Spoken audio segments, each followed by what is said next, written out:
Welcome to today's video on how to lose weight regardless of your age. Whether you're in your 20s, 40s, 60s, or 80s, these tips and techniques can help you maintain a healthy weight. People often say, Pete, you're lucky that you're so thin. Well, I just want to let you know it's not luck. It requires a lot of hard work.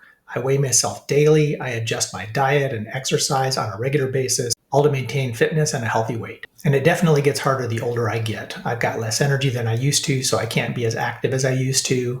I've got some physical limitations, and my metabolism has slowed down. So all those things make it harder to maintain a healthy weight. You might be thinking, Pete, that might work for you, but it's not going to work for me. Well, I don't blame you for thinking that, but I did have an opportunity recently to run a little experiment, and I was able to test out these same principles with my 80-year-old mother, and the results were very positive. And I'll explain why it's particularly important for my mom to maintain a healthy weight at her age. As I was growing out this beard, someone said that I reminded them of the Gorton's fishermen. I don't know what they're talking about. I don't see any resemblance. Do you? Would you like some cod fillets? Hey, there's some writing on this fish. It says, subscribe to my YouTube channels, websites, and Facebook groups. I've made it easy by including links in this video's description. I don't know, sounds kind of fishy to me. Trust the Gorton's fisherman. Ah well, I guess in that case you probably should subscribe. Stay tuned until the end, where I'll share recipes, a meal plan, and other resources that'll help you maintain a healthy weight. Like many of the things I talk about in my videos, maintaining a healthy weight and staying fit are about 80% behavior and only 20% head knowledge. So I'm going to go over the head knowledge, but the rest is up to you. If you're in the age range where total hip replacement is something that you've looked into, or maybe you've already had total hip replacement, then it's really important that you maintain your physical fitness and a healthy weight, because as you get older, this will determine to a large extent how long you'll be able to maintain your own independence and live independently. We found this with both my mother and with my mother-in-law.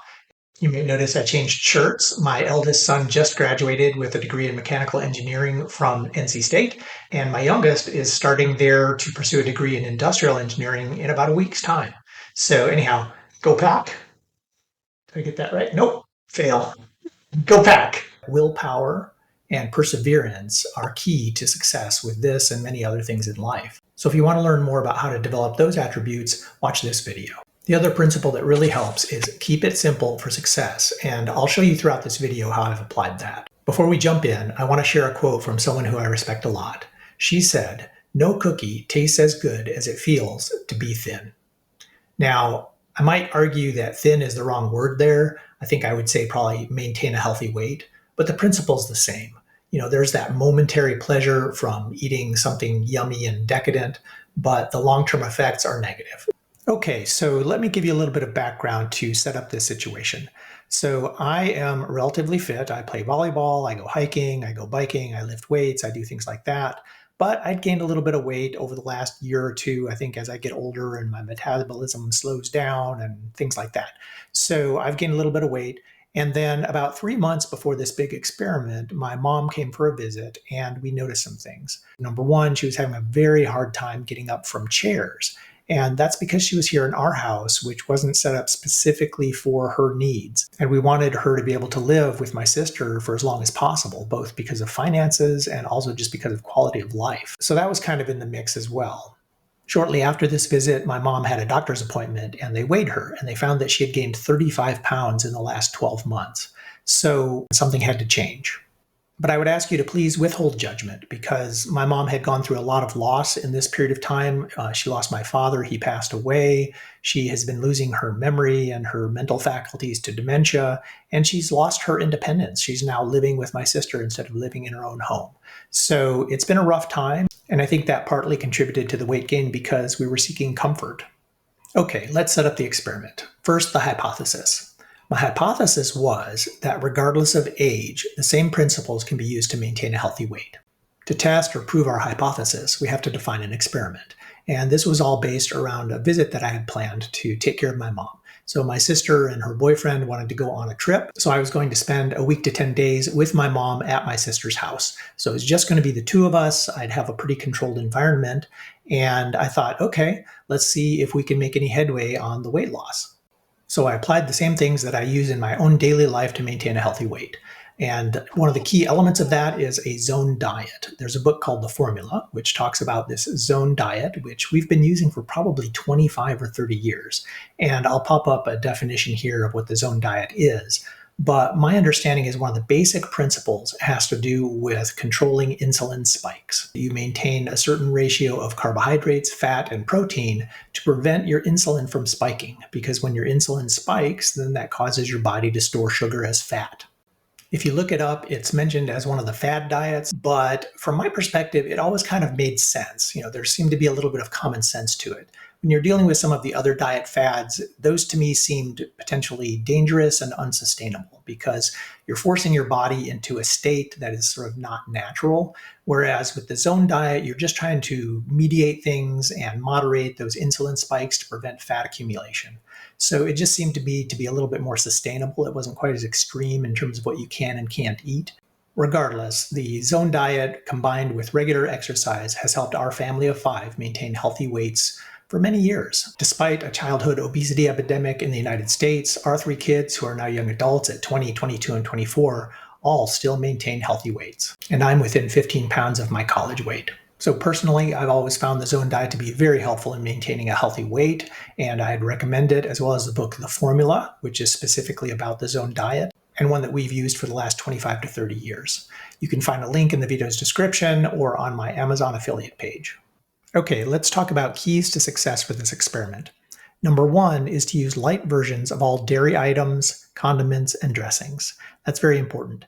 And I'll give you a little trick here because, some people think that the light versions of these products can be inferior and they just, don't like them. That may or may not be the case. I think some people go a little extreme in what they think is a big difference.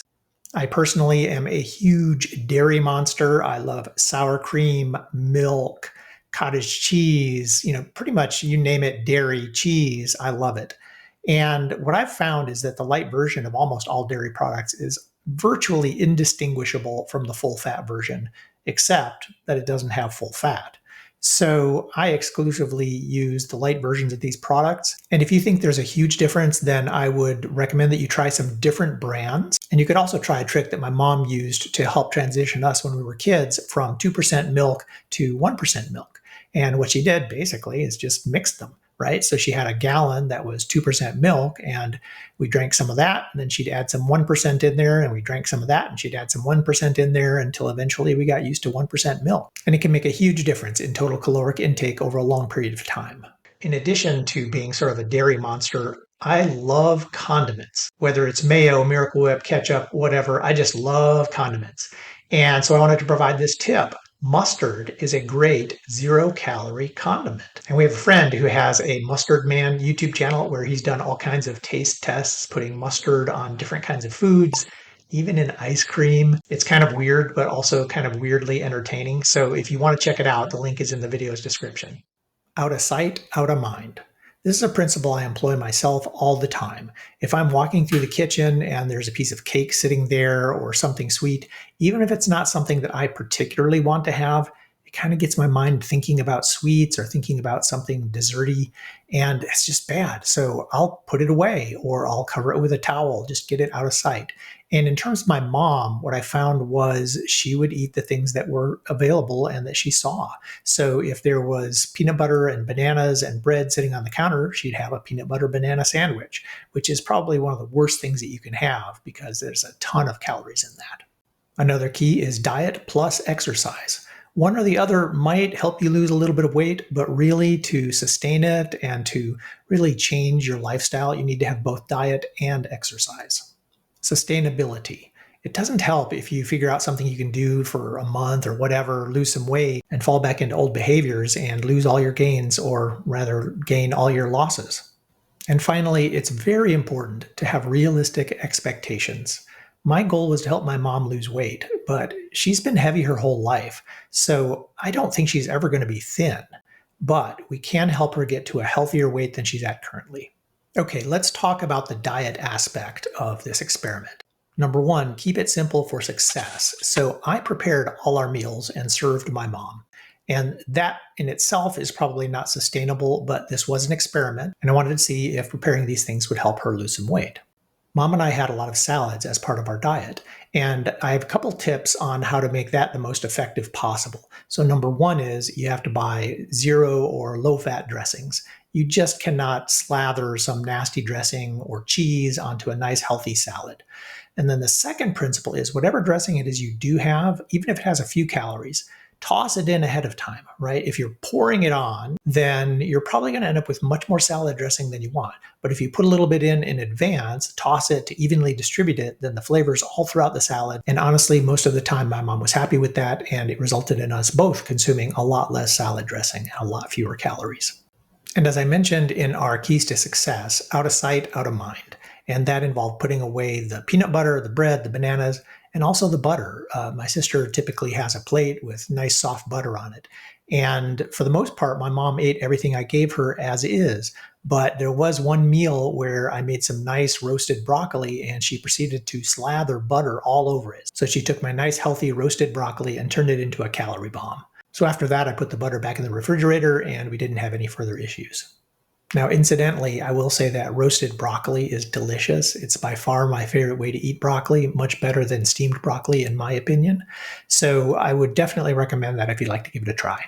If you're paying attention, you might have noticed that I've got a calorie bomb behind me here on the shelves. It's this box of Twinkies. And I've got this out here for a couple of reasons. Number one, it brings back fond memories. When I was a kid and I'd go over to grandma's house, she always had Twinkies and Snickers bars in the freezer. And if you haven't tried them, I'd highly recommend it. Frozen Snickers, frozen Twinkies are pretty awesome. And the other reason is because I'd heard many years ago that these things never go bad. So when my kids were born, I thought, oh, it'd be kind of fun. Let's buy each of them a box of Twinkies. So I've got written on the back of this box, bought for Sylvia, 224 of 2001. You were 10 days old. And it says, they say these things stay good forever. I guess we'll find out. Love, Dad, AKA the Nutty Professor. I don't really remember calling myself that, but why not? Now let's talk about the exercise side of this experiment. And again, starting off with the KISS principle, keep it simple for success. Our goal was to go for a 1 mile walk each and every day. We didn't try to complicate it with exercises because then I would have to teach my mom those exercises and how to do them correctly. She would have to remember to do those exercises. So I just thought going on a walk every day was very simple. It was not very far. It was a little bit difficult for her because we're in the middle of summer and, being overweight, it makes it extra uncomfortable and hot for her. But we also found some ways to get around that. When it was really hot, we'd go walk indoors. And when we could walk outdoors, we got some things like a cooling towel and a little portable fan and things like that. And we always made sure to go as early or late as possible when it's a little bit cooler. Now, with respect to the heat, I think it's important to emphasize never give up, right? Never give in. Never give in. Never, never, never.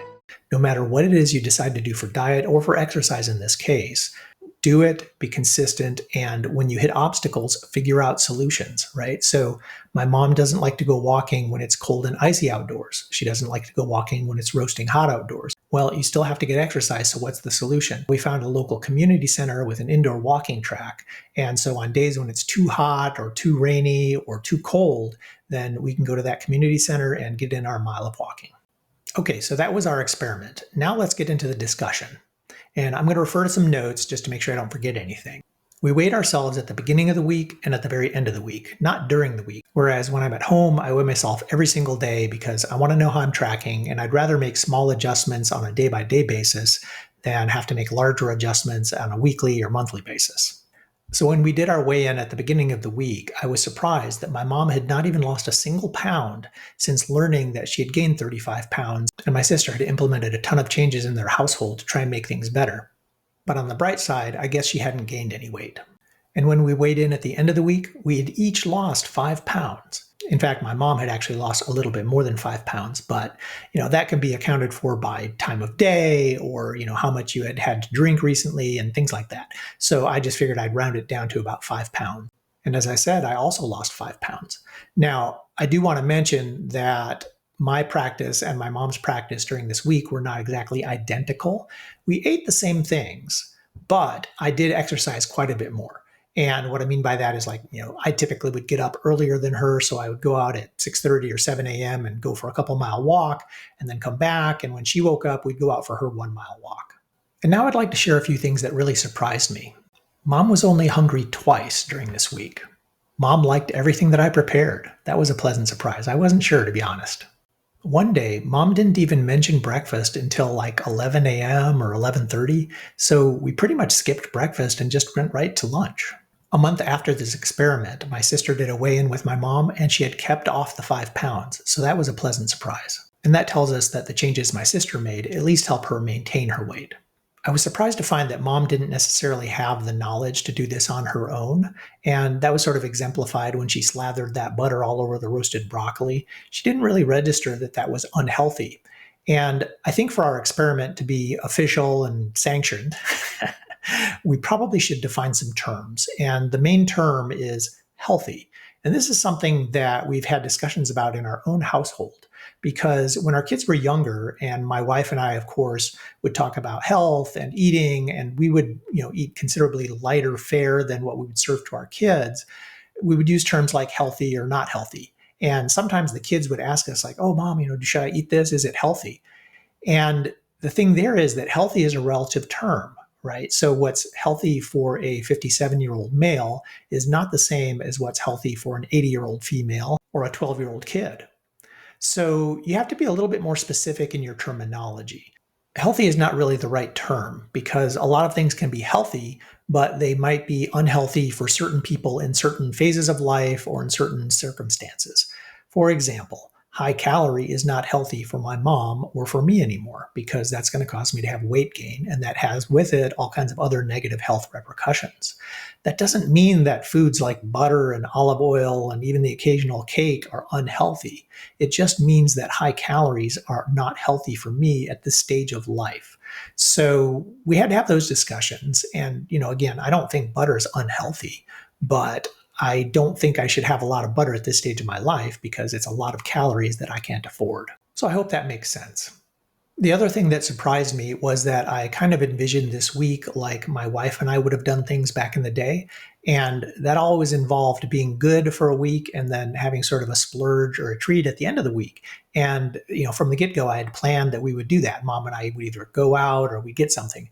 Well, when it came to the end of the week and I asked my mom what she wanted to do, she actually didn't want to splurge. So we just kind of had a nice evening in.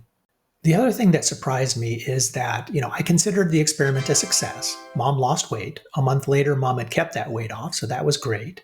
And I really had not discussed the details of what we did with my sister because my sister is a saint. She is taking care of my mom on a daily basis while she still works, right? She's got a full-time career as an assistant principal.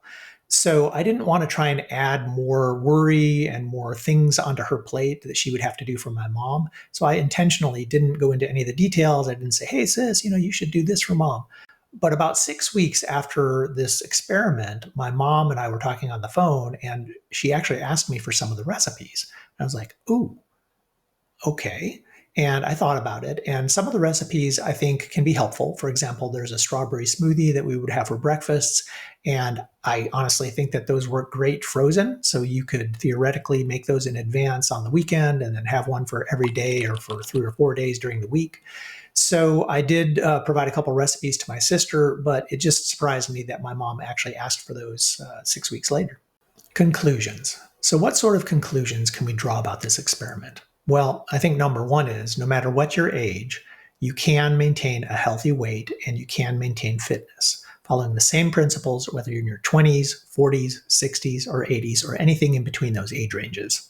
One of my conclusions is that regular weigh-ins help you course correct rather than having a bigger problem to deal with less frequently. And I think my sister and I both learned that. I've asked her to weigh my mom on some frequency, like once a month would be fine. But letting it go for an entire year and waiting for a doctor's appointment to check the weight kind of let that weight sneak up on us. And neither of us really knew that that was happening. So having a little bit more frequent weigh-ins is definitely helpful. And the final conclusion is this. The principles are simple, but the discipline to do them consistently over time is harder. But it's not impossible, especially if you turn those into regular habits. Okay, now I'm going to go through some of the recipes and my grocery shopping lists from this experiment. And I want to let you know I'm not going to go into all of the detailed explanations of how the formula works and how they determine portion sizes. There's a lot of great information in that recipe book. And I would really encourage you to go ahead and buy that book. It only costs like 12 bucks. So rather than me trying to reproduce all that information, it's really worth the investment. And I'm only sharing a handful of recipes. There are hundreds of recipes. And you never know if you're going to like the same recipes that we did or if you're going to like some different recipes. Now I'd like to review the menu plan for the week, as well as a couple grocery lists and some other items. The very first thing Mom had was a peanut butter banana sandwich, and that was because it was at the very beginning of my visit. I hadn't had a chance to do a weigh-in with her or even explain and get her blessing to do this experiment. So she immediately gravitated to what she has a lot of mornings, which is a peanut butter banana sandwich. And that's not great, but that's okay. So that was the start of our week. I then had an opportunity to talk to her. We did a weigh in and we kind of got started with things. And you can see that things are broken down by breakfast and then lunch and then dinner. And I'm a big fan of repeating things whenever possible, right? I mean, if you're trying to come up with some creative an original menu every single day, then it's an awful lot of work. So if you find things that work, you just repeat them. And of course, you can mix things up periodically. But for my personal preference, I'd rather keep doing the same things over and over again, especially the things that I like. So I know I like eggs and fruit. I know I like a strawberry smoothie. Those are staples that have worked well for our family for literally decades. So I just thought, okay, for breakfast, I'm going to alternate those two things. And then for lunches, similarly, I eat a lot of salads. In fact, when I'm here in Raleigh, I'm eating a salad almost every single day for lunch. But the cocoa peanut butter shake is something that our family loved for many years as well. And so I thought for Mom, I'd go ahead and weave a few of those in there as well. And then for dinners, I got a little bit more creative. And some of these are not even zoned recipes. For example, let's see here. So the rub chicken is not a zoned recipe. The chicken and brown rice is not a zoned recipe. But what I mean by that is that they weren't in the formula cookbook, but they were fairly zoned in terms of their composition, right? So they kind of followed the guidelines of the zone pretty closely. 40% carbohydrates, 30% fat, 30% protein. So I always try to get as close as I can to that. And I think one of the things to remember with the zone diet is that it's easy to get enough carbs, right? I mean, you can just take a couple breaths of air and probably get your 40% carbs. The big challenge is on the protein and the fat. And so I usually just try to, keep carbs as much as possible out of my menu. And then I go heavy on the veggies and the proteins. So anyhow, you can kind of see that here. But I did incorporate some of my favorite recipes that I use when I'm trying to watch my weight and that I think are pretty close to the zone diet. So let's talk a little bit more about some specific things here. So the strawberry smoothie is something that's easily scalable. So literally for many years, our family of 5 would have strawberry smoothies for breakfast once or twice a week. And you could easily make enough smoothie in the blender for 5 people, and we'd just divvy that out. Eggs and fruit is kind of what it says. But what's important there, if you're following the recipe, is that it's not just pure eggs. You're also adding some egg whites to give you more of a protein balance and less carbohydrates and fat. And then the type of fruit also matters. So if you're following the zone diet, they're advocating for low glycemic index products. And what that means is the glycemic index is how much it causes your insulin to spike. So some things like pure granulated sugar cause an immediate spike. Things like white bread, those are very basic carbohydrates and they cause immediate spikes in your insulin.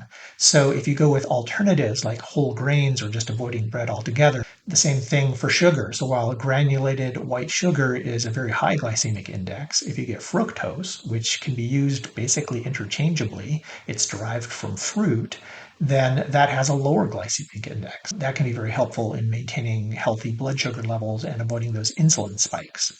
So I always just figure, it's easy to get the carbs and I'm going to focus on reducing the glycemic index of the things in my menu and avoiding those carbs as much as possible. Okay, so that's breakfasts. And that worked pretty well. And the other thing I like about the strawberry smoothie is that you could make it ahead and freeze it in the freezer and then eat it kind of like ice cream or like a frozen shake. And it's delicious either way. So that's kind of handy, especially for my mom, because she might have a little bit of trouble nowadays following a complicated recipe or operating a blender or anything like that. So this is one of the recipes that my mom asked for, and I did provide it to my sister because I knew she could make these ahead of time on the weekend and then freeze however many she wanted to for my mom to consume during the week. Okay, so looking at our lunches, I mentioned salads earlier. And again, the key with salads is, there are salads and there are salads. I remember back in the day, the big salad craze, and everybody was eating salads to be healthy. But then it turned out that they were putting bacon bits all over it and they were slathering it with full fat dressing to the point where even though it was mostly veggies, it was still a calorie bomb. And it was not what I would call healthy per se if you're trying to minimize calories or maintain a healthy weight. So with salads, stick with nice veggies, use low fat or zero calorie dressings, and use them sparingly. And don't add something like cheese or bacon to a salad. There are some bacon bits you can get, which, if you sprinkle them lightly, don't add a ton of calories. And I have done that before. You can also use croutons, but you need to be careful which kind you get, right? Because some of them are very heavy carb and very heavy fat. So make sure you get croutons that are relatively low fat, low calorie, low carb. Okay, so as I mentioned, lunches are pretty simple, alternating between salads, the cocoa peanut butter shake, and then some leftovers from dinners that we'd made. Now, with the dinners, I got a little bit more creative. And this first recipe is a rubbed chicken with oven roasted broccoli. The nice thing about this is, you eat this for dinner, and then if you want to, you can cut up this chicken and put it in your salad the next day. What I'll sometimes do too is make a chicken salad out of the leftover chicken breast. Okay, the next thing you see here are beef kebabs with sauteed peppers and onions. And the beef kebabs are actually a zone recipe. Sauteed peppers, I mean, that's just what it sounds like. I just cut those up and saute them in a pan. The key there is, though, don't do it in a ton of oil or butter, right? I usually end up using a olive oil spray to minimize that. Pork chops and applesauce also can be a very nice, healthy dinner. When it comes to the applesauce, make sure you get unsweetened, just natural applesauce. Chicken and brown rice, not a zone recipe, but I thought pretty good. And the other thing to remember with maintaining a healthy diet and minimizing those insulin spikes are using low glycemic index foods. And brown rice, for example, has a lower glycemic index than white rice. So, always a good choice. And I figured that this recipe was pretty close to being zoned. So I made that and everybody really enjoyed it. Steak and cauliflower. So again, pretty simple. Leftover chicken with brown rice, burgers, barley, and salad, right? So, barley, again, it's another grain that has a lower glycemic index than the ones you typically think of.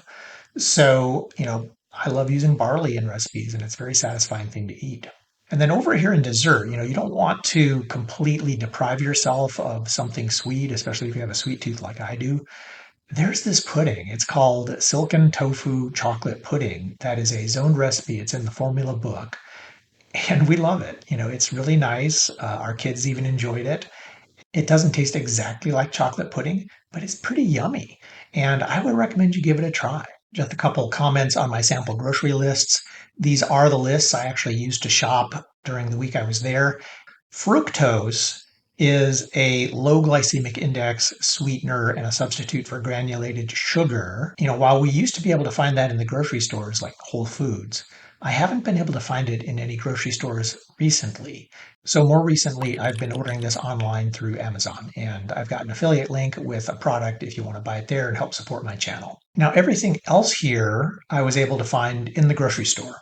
And for example, here, the salad dressing, I was looking very specifically for low calorie or zero calorie variants of salad dressing. I was happy to see they had a fat-free ranch, which I actually can't find here in Raleigh, but I was able to find it there in Indianapolis. So that's a great dressing. Some of the other things here, you'll see I got 1% milk. Some grocery stores even have 0.5% milk. And, so if I can find it, that's what I'll get. Light sour cream, Greek yogurt. I'm sure everybody knows at this point, but Greek yogurt is a higher protein alternative to traditional yogurt. So if you're going to have yogurt, then that's probably a good one to get. Now, you do have to be careful when you're buying yogurt because A lot of yogurt has been sweetened and can be high calorie, but you can find artificially sweetened or low calorie versions of it. Almond milk. Now, I don't drink almond milk, but it's much lower calorie than milk, and so I will use it in the cocoa peanut butter shake instead of milk. It's up to you. That's sort of a fine thing, saves you maybe 100 calories per serving or something like that. But I like it just fine, so I'll use it for that. For the eggs and fruit dish, I was trying to find things that were simple, right? Because, if I'm preparing all the meals and I'm doing this for my mom and I was trying to think ahead with my sister, I want it to be convenient and as easy as possible. I'm just looking through here. So here you've got light Miracle Whip. That's sort of one of my condiments of choice. I've also recently started to have Duke's Light Mayonnaise, which has something like half the calories of regular Duke's mayonnaise. Thanks for watching, and I hope you found the video helpful. If you have any questions at all, please post them in the comments and I'll do my best to help in any way that I can. And if I can make one request, please share my content with others, leave a review in the comments, like and subscribe. These are the things that cause the algorithms to push my content out to more and more people so I can help them too. It's your world and I'm just a squirrel trying to get a nut to move your butt. Explore all the free resources and helpful information throughout your hip journey by joining the Pete's Hip Vlog community and subscribing to my YouTube channel, Pete's Hip Vlog. If you like my content, I hope you'll also check out and subscribe to my primary channel, Game of Life 411, where my goal is to help you win at the game of life, whether that means finance, family, fitness, or something else. And remember, you're in charge of your own health.